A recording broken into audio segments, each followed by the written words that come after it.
So Spirit Airlines just went out of business, and if you're a private practice optometrist, you should be paying attention because this isn't about airlines. This is about a business model that's dying right before our eyes, no pun intended. If you're not paying attention, you're going to suffer the same fate. I'm Dr. Vincent Calderon, an optometrist for 20 years and a professor of practice management. So let me break this down.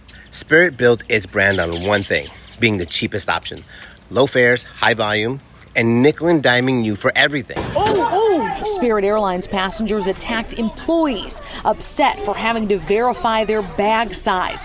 You want a seat? You pay. You want a carry-on? You pay. You want a legroom? You pay. Does that sound familiar? You want AR coating? You pay. Polycarbonate? You pay. Blue light? You pay.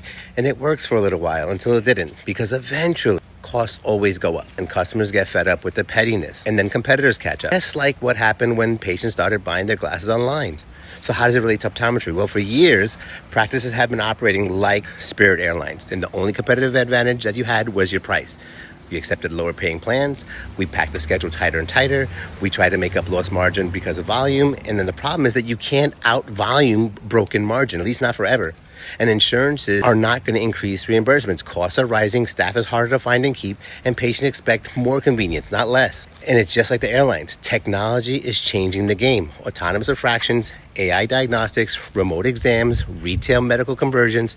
The cheap and fast model is dead, and it's getting replaced by something faster and smarter and more scalable. So the uncomfortable truth is that if your practice is built on squeezing in more exams, outdated workflows, hoping reimbursements improve, then you're not running a healthcare company. You're running Spirit Airlines in 2018. And the practices that win in the next 2 to 3 years will use AI to increase efficiency, not just to cut costs, expand access outside of the office, build real patient relationships, and continue revenue beyond the exam. The takeaway is that Spirit did not fail because people stopped flying. They failed because their model stopped working.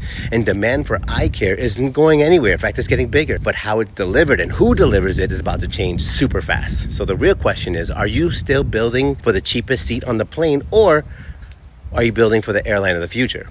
Let me know, comments below. Have a great day.